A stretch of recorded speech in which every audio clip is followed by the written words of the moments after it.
Assalamualaikum warahmatullahi wabarakatuh. Perkenalkan, di sini kami dari kelompok 6. Saya Muhammad Rizky Maulana bersama Rizky Kurniawan akan memaparkan hasil belajar dari kelompok kami, yaitu tentang pendekatan reality terapi.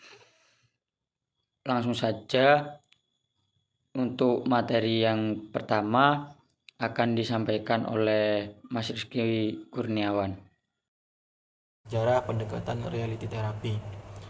Konseling reality terapi dicetuskan oleh William Glasser yang lahir pada tahun 1925.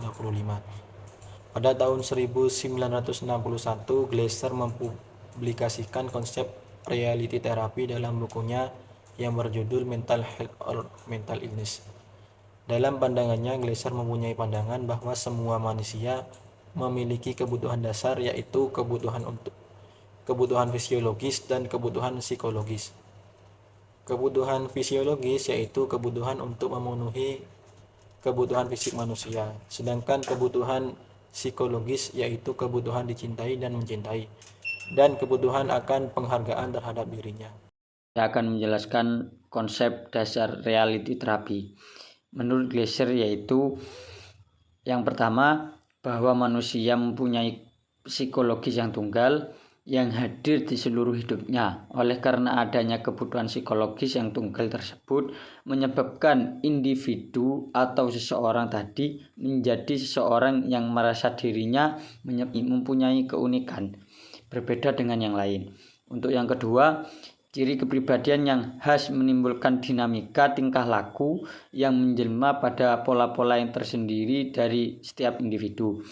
Yang ketiga, tiap orang mempunyai kemampuan potensial untuk menumbuhkan dan mengembangkan sesuai dengan pola-pola tertentu.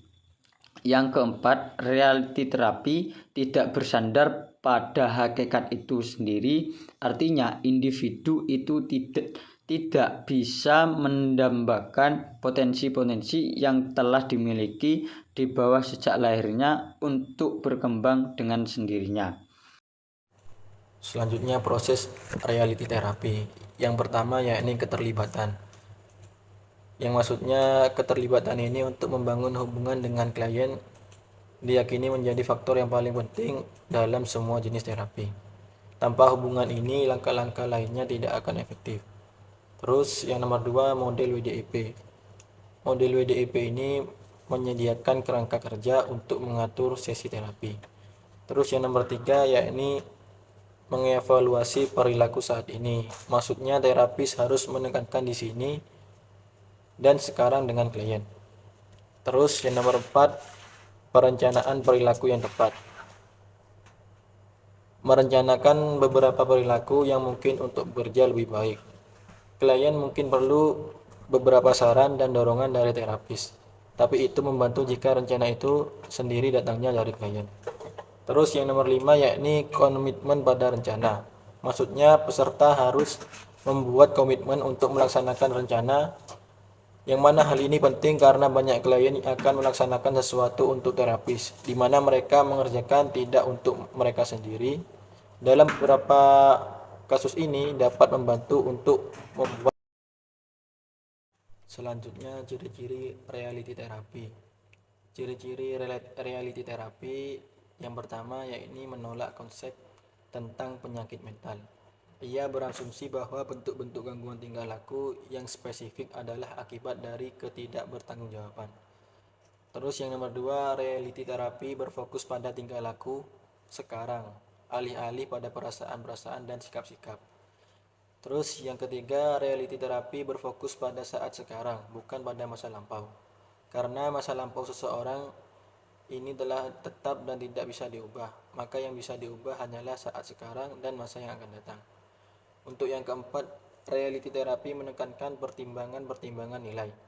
Ia menempatkan pokok kepentingannya pada peran klien dalam menilai kualitas tingkah lakunya sendiri, dalam menentukan apa yang membantu kegagalan yang dialaminya. Yang kelima, reality terapi tidak menekankan transferensi. Ia tidak memandang konsep tradisional tentang transferensi sebagai hal yang penting. Untuk yang keenam, yakni reality terapi menekankan aspek-aspek kesadaran, bukan aspek-aspek ketidaksadaran. Untuk yang ketujuh, yakni reality terapi menghapus hukuman. Glasser mengingatkan bahwa pemberian hukuman guna mengubah tingkah laku tidak efektif, dan bahwa hukuman untuk kegagalan melaksanakan rencana-rencana mengakibatkan perkuatan identitas kegagalan pada klien dan perusak hubungan terapeutik. Untuk yang kedelapan, yakni reality terapi menekankan tanggung jawab, yang oleh Glasser didefinisikan sebagai kemampuan untuk memenuhi kebutuhan-kebutuhan sendiri dan melakukannya dengan cara yang tidak mengurangi kemampuan orang lain dalam memenuhi kebutuhan-kebutuhan mereka. Oke, di sini saya akan menjelaskan tentang kelebihan dan kelemahan reality terapi. Untuk kelebihan yang pertama, yaitu meningkatkan rasa tanggung jawab.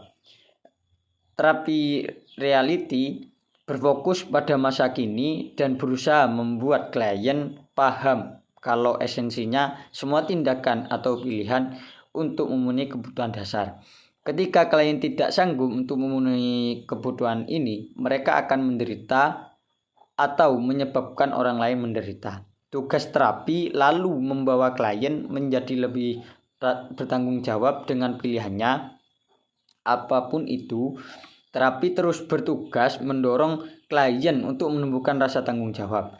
Untuk kelebihan yang kedua, yaitu menumbuhkan rasa motivasi yang positif.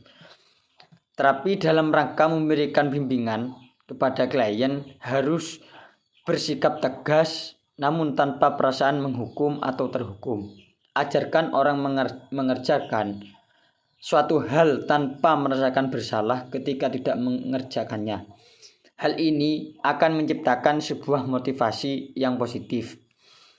Dengan pendekatan terapi realita yang menitik beratkan pada masa kini, klien dibanding dengan masa lalunya, menjadi klien berfokus pada proses yang ia jalani dalam usahanya menuju hari esok.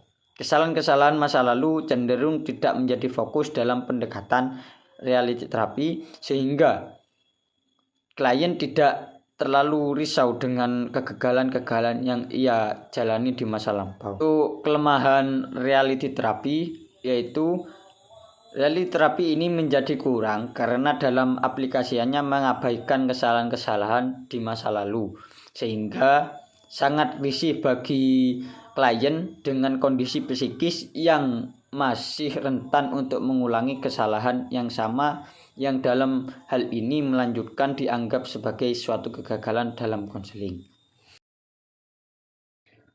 Itulah presentasi dari kelompok kami. Semoga bermanfaat bagi kita semua. Kurang lebihnya saya mohon maaf yang sebesar-besarnya apabila ada kesalahan yang disengaja maupun tidak disengaja.